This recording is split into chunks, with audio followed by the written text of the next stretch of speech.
সকালবেলা উঠেই ঘুম থেকে উঠে বাচ্চাকে দিয়ে টিয়ে এসে তারপরে এই যে আসার সময় মেহেদি আর কিছু বাজার সদাই করে নিয়ে আসলাম। আসসালামু আলাইকুম প্রিয় আপু ভাইয়ারা, সবাই কেমন আছেন? আশা করি ভালো আছেন। আলহামদুলিল্লাহ আমরা ভালো আছি। তো এই তো মেহেদিটা ছড়ে নিলাম। তারপরে এখানে যে 20 টাকার আমলকি নিয়ে আসছিলাম, মেহেদির সাথে আর কি ব্লেন্ডার করে নিব, আর হচ্ছে পেঁয়াজ দিব। তারপরে এখানে পটলগুলো আস্তে আস্তে করে একটু চিকন করে কাইটে নিয়েছি, এগুলো ভাজবো। তারপর হচ্ছে দেখি কি করা যায় দুপুরের জন্য রান্না বান্না। তো এখন এই তো মেহেদিগুলো বিকেলে এসে আর কি ব্লেন্ডার করে নিব। তো রান্নাবান্না কিন্তু শেষ। এই যে একটু বিরিয়ানিও রান্না করে নিয়েছিলাম, চিকেন বিরিয়ানি। তারপর হচ্ছে পটল ভাজা দিয়ে ওই যে খাচ্ছিল, আর হচ্ছে বিরিয়ানির ভিতরে দিয়ে একটা আলু দিয়েছিলাম। তন্নি বলছিল আম্মুটা আলু দিও, এই জন্য দিলাম। তো আমরা দুপুরে খাওয়া দাওয়া শেষ করে আমরা আবার সন্ধ্যার পরেই যে আমার বান্ধবীর বাসায় চলে আসছি। এসে দেখি বান্ধবীরা সবাই বিছানার উপরেই কাঁঠালের বিচি ছিলতেছে আর মজার মজার গল্প করতেছে, হাসতেছে। তো আসলে কি সবাই একসাথে হলে না ভালোই লাগে। তো বান্ধবী যে বললাম না, আমার ভাবি হয়, যেহেতু আমার বয়সে অনেক বড় সবাই, তো ভাবি বলি, ওনারাই আমাকে বান্ধবী বানায় ফেলছে, আমাকে বান্ধবী বলেই ডাকে। ওই হিসাবে বললাম আর কি, বান্ধবীর বাসায় আসছি। তো যাই হোক, এখন এই যে বড় ভাবি বাসায়, তো বড় ভাবি আমাদেরকে এখানে খই দিতেছিল, দেশ থেকে নিয়ে আসছিল খই।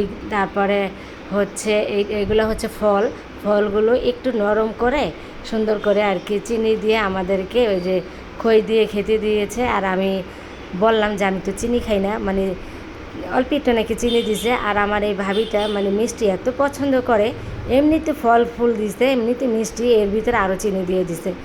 তো যাই হোক, এখন আমি বলছি বেশি করে খই দিয়ে দেন, তাহলে চিনিটা এত লাগবে না, কম কম বোঝা যাবে আর কি। তারপর আমি যে বেশি করে একটু খই নিয়ে মাইখা টেকে আর কি খাচ্ছিলাম। তারপর হচ্ছে আরেকটা ভাবি বলতেছে যে একটু কফি বানান, কফি খাবো বা চা। তো আমি বলছি আমি বানিয়ে দিই, আসলে ভাবিটা কষ্ট করতেছে সবার জন্য। তারপরে আমি নিচে কিন্তু নামলাম যে বানানোর জন্য। ভাবি বলতেছে না না, কফি বানাতে অত কষ্ট না, একটু গরম পানি করলেই কফিটা বানানো হয়ে যাবে। তো যাই হোক, ভাবি আমাদেরকে কোনো কাজকর্ম করতে দিচ্ছে না, এই যে বড় ভাবি, তো নিজেই সব কিছু করে দিতেছে আমাদেরকে আর কি। বলতেছে যে তোমরা আসছো আমার বাসায়, আমি নিজে হাতে কফি বানিয়ে তোমাদেরকে খাওয়াবো, এরকম আর কি ভাবি বলতেছে।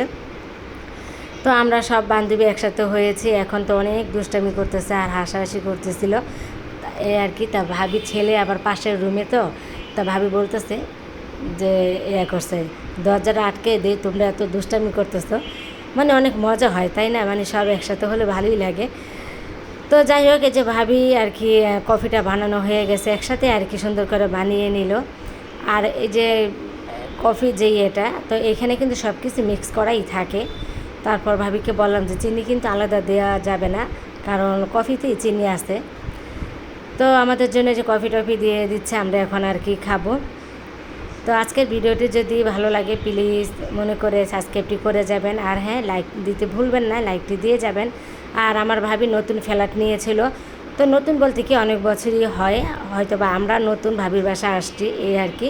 তো এই যে ভাবির কিচেনের রুমটা দেখাচ্ছিলাম। আসলে ভাবি একা থাকে, ওনার ছেলেকে নিয়ে, ওনার হাজব্যান্ড নাই তো। তারপরে আর বুয়া আছে, বুয়া একটু টুকিটাকি কাজ করে, বুয়াটা অনেক বছর ধরে নাকি কাজ করে। তারপরে এই জন্য না বুয়াকে কিছু বলাও নাকি যায় না, ওভাবে পরিষ্কার করো করে না বেশি একটা কাজ, কারণ ভাবি তো মুরব্বী মানুষ, উনি একাই রুমে পড়ে থাকে, আর বুয়া শুধু এসে ঘরটা মুছে দিয়ে যায় এই আর কি। তারপর কিছু বলে না বুয়াকে। রান্নাঘরে যে অবস্থা, এগুলো একটু পরিষ্কার করা যায়, কিন্তু বুয়া করতে চায় না। অনেক পুরানো বুয়া তো, বেশি ডিমান্ড আর কি বলা যায়, এই আর কি অবস্থা, বুয়াকে কিছু বলাও যায় না। তারপর ভাবি বললো যে নতুন একটা বুয়া পেলে রাখবে আর কি। আর এত বছর ধরে বুয়া কাজ করতে ওনাকে নাও করতে পারে না, কি করবে আর। তো এখন ভিডিওটি রাখবো, সবাই ভালো থাকবেন, আসসালামু আলাইকুম, আল্লাহ হাফেজ।